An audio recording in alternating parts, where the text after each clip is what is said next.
Bago natin simulan ang part 8, muli po akong humihingi ng taos-pusong pasasalamat sa walang sawang pagsuporta sa ating YouTube channel at sa mga bagong subscriber. Welcome po sa inyong lahat. Shoutout nga pala kay Idol Alba, maraming salamat po sa inyong pagbibigay ng super thanks sa ating YouTube channel. At sana'y pagpalain po kayo ng Diyos na may kapal. Maraming salamat po ulit. Shoutout nga pala kay Idol Richard Lemos from General Santos City. Mayong bantag sa inyong lahat or magandang umaga. Shoutout nga pala kay Idol Paul Patrick. Welcome po sa ating YouTube channel. Shoutout nga pala kay Idol Mark Dave. Pag-aaralan po natin ang suggestion mo Idol, pero meron pa kasi mga nauna na nag-request, pero kung mas okay ito susubukan ko kaagad gawan pag narating na natin ang last chapter nito. Nanginginig si Arthur at sinabi na natagpuan niya ito sa loob ng tiyan ng salamander kasama ang mga damit ng kanilang ama. Niyakap siya ni Frau Ashbury. Pinasalamatan siya na okay siya at sinabing nagawa niya ang makakaya niya. Niyakap ni Arthur ang kanyang kapatid at sinabi na hindi siya kundi si Jean-Fry ang pumatay sa halimaw. Tumingin ang buong grupo sa pangunahing tauhan. Nakaluhod siya, naghuhukay sa lupa, iniunat ng pangunahing tauhan ang kanyang kamay sa butas. Tinanong ng isa sa kanilang grupo kung talagang nagawa niya ito at nakumpirma ito ng isa pa. Tumango si Jean-Fry Van Raid. May 3 tao na lumapit sa kanya at ang lalaki sa sinabi ng Red Cloak na tutulungan niya. Nakatayo ang magkapatid na may luha sa kanilang mga mata. Isinara ni Frau Ashbury ang kanyang bibig at sinabi na ito ay isang libingan. Isinaksak ang isang espada sa bantan ng mga bato na bumubuo sa libingan ng kanilang ama at isang pulang bulaklak ang inilagay sa isang gray na piraso ng tela sa harap nito. Inisip nila na ngayon ay makakapagpahinga na ang kanilang ama sa kapayapaan. Magkahawak kamay na nanalangin ang magkapatid, nakaluhod sa harap ng libingan. Ang natitirang grupo nila ay gumawa rin ng pareho at nakatayo ang pangunahing tauhan sa tabi ng bangin. Tahimik niyang tiningnan ang kanilang direksyon. Nakita niya ang likuran nina Arthur at Frau Ashbury sa libingan ng kanilang ama. Naalala niya kung paano noong bata pa siya, nakaupo siya sa sahig kasama ang kanyang kapatid. Nang biglang pumasok ang kanilang ina sa bahay at sinabi na namatay ang kanilang ama. Nagsimula siyang umiyak at sinubukan ng mga bata na pakalmehin siya. Nagising siya nang tawagin siya. Humarap siya kay Frau Ashbury na nagpasalamat sa kanya para kay Arthur at sa kanyang ama. Sumagot si Jean-Fry Van Raid na hindi naman siya masyadong nakatulong at ligtas si Arthur dahil sa kanyang sariling kakayahan. Ipinatong ni Arthur ang kanyang kamay sa dibdib at sinabi na hindi siya ganoon ka-stupid na hindi malaman ang kanyang sariling kakayahan. Sinabi niyang lahat mula sa pagpatay sa salamander hanggang sa kanyang kaligtasan ay naging posible lamang dahil kay Jean-Fry Van Raid. Sa kanyang pag-alala sa laban, sinabi niyang ang mga tsismis ay nagpapababa sa lakas ng pangunahing tauhan. At siya ay mas malakas. Napansin ng mga nagulat na adventurer sa likuran nila na siya nga ang tao mula sa mga tsismis. Humarap ang pangunahing tauhan at sinabi na tigilan na ang pag-usapan siya. Tumangala siya at sinabi na ang salarin sa lahat ng ito ay nasa tuktok ng bundok at tumingin din ang ibang tao sa itaas. Tiningnan ng pangunahing tauhan ang bulkan kung saan isang haligi ng apoy ang umuusok. Sinabi niyang ang demon god na kumokontrol sa mga halimaw sa kontinente na ito ay tinatawag na Helos. Kumunat ang noo ni Frau Ashbury at sinabi niyang magiging abo ito. Ang grupo ng mga adventurers na pinangunahan ni Frau Ashbury ay umakyat sa tuktok ng bulkan. Sa daan, umikot ang shield user ng kanyang espada sa 4 na halimaw na parang aso na tumatakbo patungo sa kanila. Iginuhit ni Frau Ashbury ang kanyang mahiwagang tungkod at pinaputok ang apoy sa mga halimaw na parang paniki sa paligid niya. Si Arthur naman ay nag-target sa likuran niya gamit ang kanyang busog. Kumain ang pangunahing tauhan ng karne ng Flamebone Bird at sinipa ang halimaw na parang aso. Umakyat sila sa tuktok ng bundok na may bilog na gawa sa mga bato na may lava sa loob. Inanunsyo ng system window na nakarating na sila sa Agi Volcano Summit. Lahat ng adventurers ay nagsimulang tumingin sa paligid sa paghahanap sa Demon God. Narinig nila ang tunog mula sa ilalim ng lupa at tumingin pababa. Isang haligi ng apoy ang lumitaw mula sa gitna ng bulkan.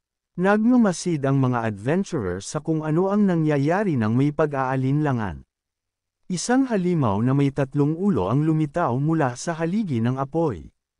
Iniulat ng system window na ang pangalan nito ay level 50 heroes na may scorching heatwave trait. Lahat ng 3 ulo ay nagbigay ng malalakas na pag-ungol. Tinakpan ng mga adventurers ang kanilang mga tainga. Nagulat ang shield user sa ganitong tunog. Nagulat din si Fro Ashberry sa presyon mula sa halimaw. Ang kaliwang ulo ng halimaw ay tumawa at tinanong ang mga tao kung talagang dumating sila rito para mamatay. Ang pangunahing tauhan, na nakatingala, ay nagsabing dapat silang umalis dahil ang unang atake ng boss ay magiging breath attack. Napatingin si Arthur sa kanya nang may pagkalito. Si Fro Ashberry ay tumingin kay boss. Binuksan ng gitnang ulo ang kanyang bibig at nagkaroon ng orange na glow sa bibig ng boss. Iginuhit ng leader ng grupo ang kanyang kamay at sinabi na sundin ang mga tagubili ni Jean-Fry Van Raid at lumayo mula sa radius ng atake ng halimaw. Lahat ng adventurers ay tumakbo palayo sa boss at humarap si Fro Ashberry. Sumigaw siya sa pangunahing tauhan na umalis. Humarap siya sa kanya at ngumiti habang ang ulo ng halimaw sa kanyang harapan ay unti-unting bumubukas. Naglabas ang Demon God ng nag-aapoy na hininga. Ginamit ng shield user ang kanyang kakayahan upang protektahan ang kanyang koponan. Sinabi niyang kahit sa distansyang iyon, ang heatwave mula sa atake ng boss ay masyadong malakas pa rin. Humarap si Arthur at sumigaw ng pangalan ng pangunahing tauhan. Ang halimaw ay nakatayo sa isang lawa ng lava at sa harap niya ay may ulap ng usok na naiwan pagkatapos ng kanyang atake. Sinabi ng kaliwang ulo na hindi siya makakatakas kaya tinanggap na niya ang kanyang kapalaran. Humarap sa kanila ang gitnang ulo at sinabi na sa ganitong temperatura, kahit abo niya ay hindi na natira. Sinabi ng kanang ulo na siya ay isang stupid na tao. Unti-unting lumapit ang grupo ng mga adventurers sa lugar kung saan nakatayo si Jean-Fry Van Raid. Isinara ni Fro Ashberry ang kanyang mga mata. Hindi makapaniwala ang adventurer na nakasuot ng pulang kapa na siya ay talagang namatay dahil dito. Ang gitnang ulo ng boss ay nagulat at sa ulap ng usok ay nakatayo ang silhouette ng isang tao na may mga kamay sa bulsa at isang halo sa itaas ng kanyang ulo. Naguguluhan ang Demon God at tinanong ang pangunahing tauhan kung paano siya nakaligtas sa ganitong mainit na apoy. Nakatayo ang pangunahing tauhan na may ngiti, sinabi niyang ang apoy na ito ay medyo malamig lang. Iniulat ng system window na na-activate ang fire resistance effect mula sa karne ng Flamebone Bird. Tumingin ang Demon God kay Jean-Fry Van Raid at sinabi na interesante ito. Sinabi ng pangunahing tauhan na hindi siya pawis mula sa atake na ito. Masayang sumigaw si Arthur ng pangalan ng pangunahing tauhan at ang lahat ay tumingin sa kanya. Nabigla si Fro Ashberry at inisip na ang atakeng ito ay tutuno sa sinuman na walang fire resistance. Kung tumama ito kay Jean-Fry Van Raid, nakatayo si Jean-Fry Van Raid na may ngiti, inisip na ang pagkain ng karne ng Flamebone Bird at ang pagdaranas nito ay sa wakas ay nagbunga. Salamat sa pagkain ng 50 piraso ng karne na ito, nakakuha siya ng 7 minuto ng fire resistance ngunit hindi nito lubos na nawawalang epekto kaya ang kanyang HP ay nabawasan pa rin. Iniulat ng system window na ang pangunahing tauhan ay nasa kritikal na kondisyon. Inisip niya ngayon ay magagawa na niyang i-activate ang Godspeed skill. Equip niya ang centipede sa kanyang kanang kamay. Iniulat ng system window na nagbago ang kanyang bilis mula 31 hanggang 310. Tumingin ang Demon God sa pangunahing tauhan at tumawa. Sinabi niyang ang tao sa kanyang harapan ay hindi basta-basta at mukhang masisiyahan siya sa laban na ito. Tumingin si Jean Fry Van Raid sa ibaba at ang mga alon ng hangin ay umakyat sa paligid niya. Umikot ang halimaw at nagbigay ng malalakas na pag-ungol habang ginigising ang lava sa ilalim nito habang nakatayo ang bayani na may kamay sa kanyang sinturon. Iniulat ng system window na na-activate ang scorching heat wave ng Demon God Helos. Sumigaw ang grupo ng mga adventurer sa likuran nila mula sa init. Tinakpan ni Arthur ang kanyang mukha gamit ang kanyang kamay at tinanong kung ano iyon. Iniulat ng system window na dahil sa scorching heatwave, siya ay nakakaranas ng abnormal burn status at kapag naka-activate ang burn, mawawalan siya ng HP bawat segundo. Itinuro ni Fro Ashbury ang isang bato at sinabi sa lahat na sumilong sa likod ng mga batong iyon dahil ang heatwave ay pumuputol sa kanilang kagamitan. Inisip niya na kahit na ang kanilang kagamitan ay inihanda para sa bulkan, sa isang skill lamang ng Demon God, nawasak ang lahat ng kanilang paghahanda. Habang nagkukuble sa likod ng isang bato, naisip ni Arthur kung paano nananatiling maayos ang pangunahing tauhan. Nakatayo si Jean Fry Van Raid na may ngiti at tinanong kung natapos na ng boss ang pag-init. Tinawag niya ito na isang walang silbing aso. Iniulat ng system window na matagumpay na na-nullify ang burn effect ng kanyang fire resistance. Itinuro ng Demon God ang kanyang pangpang sa pangunahing tauhan at sinabi na siya ay iba sa ibang tao at inirerekomenda na huwag maging masyadong mayabang dahil lamang sa kaya niyang tiisin ang ganitong init. Sumabog ang lava sa lahat ng direksyon at sinabi ng boss na ipapakita niya sa pangunahing tauhan na ang kanyang mayabang na pag-uugali ay isang walang ingat na kilos. Nakatayo ang pangunahing tauhan sa harap ng lawa ng lava. Sinabi ng adventurer na nakasuot ng pulang kapa na siya ay sumisid sa lava at nagtataka kung ano ang mangyayari ngayon. Ang talam ng espada ng pangunahing tauhan ay nag-reflect ng kaunting liwanag mula sa kanyang talam. Kinuha niya ang sandata gamit ang parehong mga kamay at itinutok ang talam ng kanyang espada. Ang mukha ng pangunahing tauhan ay naging pinakaseryoso. Nakatayo siya sa harap ng nagngangalit na lawa ng lava at iniisip na batay sa pattern ng atake ng boss, ang tanging atake na dapat niyang pag-ingatan ay ang espesyal na galaw ng boss. Isang haligi ng apoy ang sumabog mula sa lawa ng lava at lumipad ang Demon God mula dito na hawak ang kanyang mga kamay na nakabukas sa kanyang harapan. Nasa mukha ng pangunahing tauhan ang mga pangil ng boss at siya ay nagngangalit sa tensyon. Block niya ang atake ng halimaw gamit ang kanyang espada na nagdulot ng pulang spark sa lugar kung saan nagbanggaan ang kanilang mga atake. Ang mga tao na nagkukubli sa likod ng mga bato ay sumigaw mula sa shockwave na dulot ng atakeng ito. Naisip ni Fro Ashbury habang pinapanood ang laban na sila ay mabilis. Tumingin ang boss gamit ang kanyang gitnang ulo sa pangunahing tauhan na humahawak ng sandata sa harapan niya. Inalis niya ang kanyang kamay mula sa espada. Sinabi niyang nagulat siya na kayang block ng pangunahing tauhan ito at sinabi niyang interesado ito. Hawak pa rin ni Jean Fry Van Raid ang espada sa harapan niya, sinabi ng Demon God na nagawa niyang mapuko ang kanyang interes. Tumalon siya mula sa lawa ng lava at tinakpan ng pangunahing tauhan ang kanyang sarili gamit ang kanyang espada mula sa mga patak ng lava. Sinabi ng boss sa pangunahing tauhan na dapat siyang maging proud na naglalaro kasama siya. Muli siyang tumalon sa lava. Tinanong siya ng Demon God mula sa ilalim ng lupa kung kaya niyang i-parry ang atakeng ito. Nakatingin ang buong koponan sa lupa sa ilalim nila at tinanong ni Arthur kung ano ang ginagawa ng pangunahing tauhan. Nakatayo siya na humahawak sa espada sa kanyang kanang kamay. Si Jean Fry Van Raid ay isinara ang kanyang mga mata at nag-concentrate. Tumalon ang boss mula sa likod ng adventurer na nakaupo sa likod ng mga bato. Itinuro niya ang kanyang kamay sa harapan niya at tinutok ito sa pangunahing tauhan na nakatalikod sa kanya. Nagbukas ang mga bibig ni Arthur at Fro Ashbury. Nag-sidestep ang pangunahing tauhan upang iwasan ang atake. Nagulat ang grupo ng mga adventurer sa likuran ng mga bato.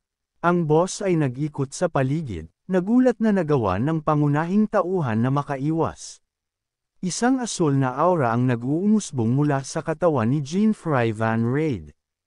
Iniulat ng system window na ang Lucifer's Hollow Magic Perception, pangalawang skill ay nagpapahintulot na maramdaman ang mahiwagang kapangyarihan ng mga adventurers at mga halimaw sa loob ng 5 kilometro radius.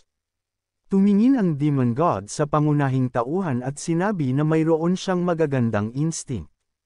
Ngumiti ang pangunahing tauhan at sinabi na hindi ito instincts. Alam niya ang lahat ng kanyang galaw gaya ng kanyang sariling palad.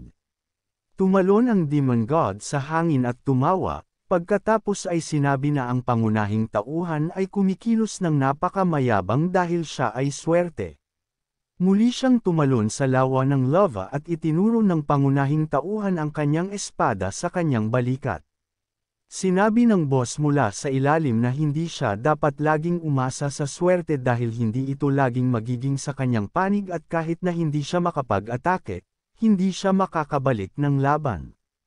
Tinanong ni Jean-Fry Van Raid kung gaano katagal nila ito kailangang gawin at sinabi niyang itigil na ang pag-uusap at lumabas. Kinuha niya ang espada gamit ang parehong mga kamay at tinukoy ang boss gamit ang Magic Perception skill. Pagkatapos ay inisip na maaari siyang makapag-counterattack gamit ang speed boost mula sa Godspeed skill.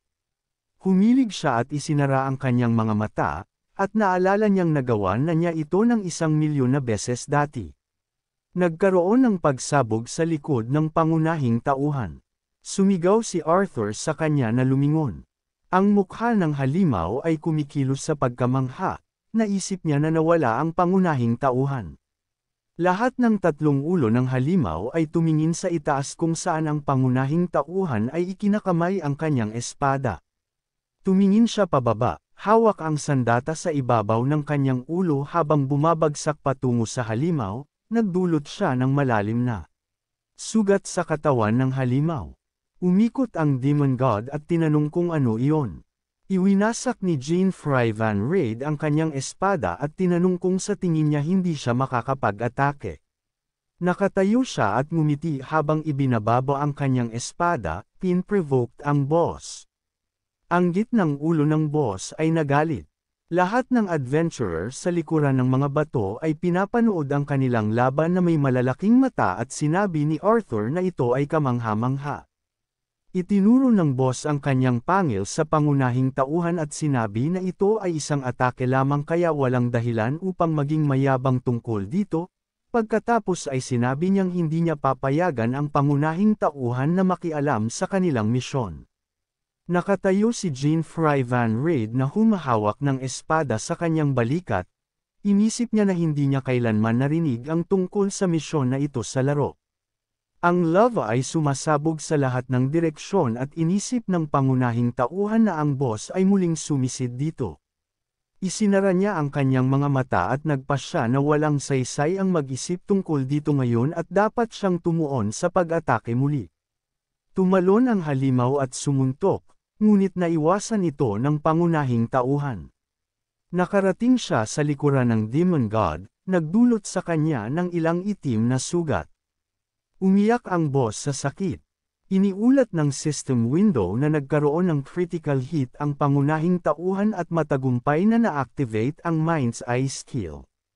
Nag-isip ang halimaw, habang umuuga ang kanyang kamay, kung ang tao sa kanyang harapan ay talagang kayang makita kung saan nagmumula ang atake. Umupo si Jean-Fry Van Raid at naiwasan ang atake, naghanda na umatake. Ngumiti siya habang tinitingnan ng boss sa kanyang harapan. Inisip ng pangunahing tauhan na hindi lamang ito isang critical hit. Iniulat ng system window na ang heroes ay malubhang nahihirapan at ang kanyang HP ay bababa bawat segundo. Tiningnan ng boss ang kanyang mga kamay na may mga itim na batik, gaya ng sa natitirang bahagi ng kanyang katawan. Itinaas niya ang kanyang kaliwang kilay at tinanong kung ito ay lason.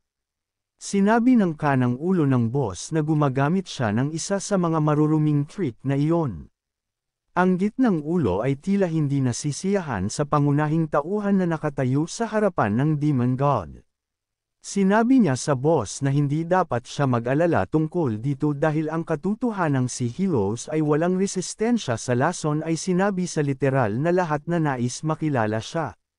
Itinuro ni Jean-Fry Van Raid ang kanyang espada patungo sa Demon God at tinanong kung ano ang masama sa pag-target sa kahinaan ng isang kalaban dahil iyon ang asensya ng laban. Sinabi ng Shield user habang pinapanood ang pag-uusap sa pagitan ng adventurer at ng boss na ang pangunahing tauhan ay malakas. Si Fra Ashbury na nakatingin sa lahat ng ito ay nag-isip na maraming grupo ang nawasak ng Demon God na ito ngunit sa kabila nito. Ang pangunahing tauhan ay nagagawa pa ring makipaglaban sa kanya ng pantay na laban. At kung nagustuhan nyo ang mga ganitong video sana'y tulungan nyo akong i-share ang ating video at maraming salamat po sa walang sawang pagsuporta mula sa inyo.